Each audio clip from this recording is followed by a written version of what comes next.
BP, diabetic, kidney, liver, cancer లాంటి సమస్యలతో బాధపడుతున్నారా? అయితే ప్రముఖ clinical metal toxicologist doctor Praveen సక్సేనాని సంప్రదించండి. కేంద్ర హోంమంత్రి అమిత్ షా వీడియో మార్ఫింగ్ కేసులో హైదరాబాద్ పోలీసులు 5గురిని అరెస్ట్ చేశారు. కాంగ్రెస్ సోషల్ మీడియా ఇన్ఛార్జ్ మన్నే సతీష్ తో పాటు తస్లిమా, అస్మా, గీత, శివలను అదుపులోకి తీసుకున్నారు. రిజర్వేషన్లపై కేంద్ర హోంమంత్రి అమిత్ షా వ్యాఖ్యలను వక్రీకరించారన్న వివాదం నేపథ్యంలో డీప్ ఫేక్ వీడియోపై ఢిల్లీ హైకోర్టులో పిల్ దాఖలైంది. అంతకుముందే ఈ డీప్ ఫేక్ వీడియోపై బీజేపీ నేత ప్రేమేందర్ ఇచ్చిన ఫిర్యాదు మేరకు హైదరాబాద్ సైబర్ క్రైమ్ పోలీసులు కేసు నమోదు చేశారు.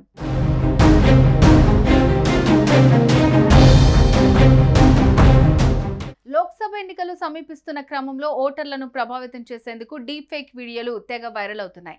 వీటిని అరికట్టేందుకు అధికారులు ఎన్ని చర్యలు చేపట్టినా లాభం లేకుండా పోయింది. నేతల ఫోటోలు, వీడియోలు మార్ఫింగ్ చేసి వాటిని వైరల్ చేస్తున్నారు.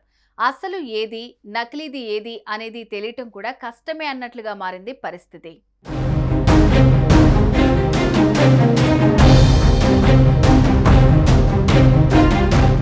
కేంద్రంలో మళ్లీ బీజేపీ నేతృత్వంలోని ప్రభుత్వం వస్తే ఎస్సీ, ఎస్టీ, ఓబీసీ రిజర్వేషన్లను ఎత్తివేస్తామని అమిత్ షా మాట్లాడినట్టుగా డీప్ ఫేక్ వీడియో కలకలం రేపిన సంగతి తెలిసిందే.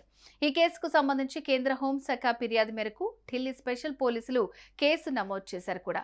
దీనికి సంబంధించి వారు ఐటీ చట్టంలోని సెక్షన్ 66C, ఐపీసీలోని 153, 153A, 465, 469, 171G సెక్షన్ల కింద కేసు నమోదు చేశారు.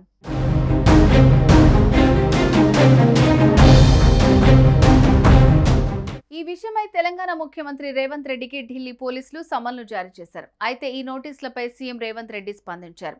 బీజేపీపై పోరాటం చేసే వారికి అమిత్ షా నోటీసులు ఇస్తున్నారు.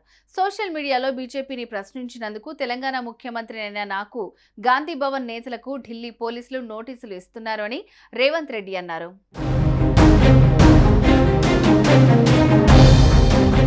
కాగా ఈ కేసులో కాంగ్రెస్ సోషల్ మీడియా ఇన్ఛార్జ్ మన్నే సతీష్ తో పాటు తస్లిమా, అస్మా, గీత, శివలను హైదరాబాద్ పోలీసులు గచ్చిబౌలిలో అదుపులోకి తీసుకోగా వారిని CCS పోలీసులకు అప్పగించారు.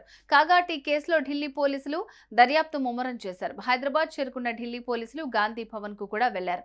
అలాగే ఇప్పటి వరకు ఎవరినైతే అరెస్టు చేశారో వారి ఇళ్లపై కూడా నిఘా ఉంచారు. ఈ కేసులో ఇంకెవరు ఇన్వాల్వ్ అయి ఉన్నారు అనేది త్వరలోనే తేలుతుందన్నారు.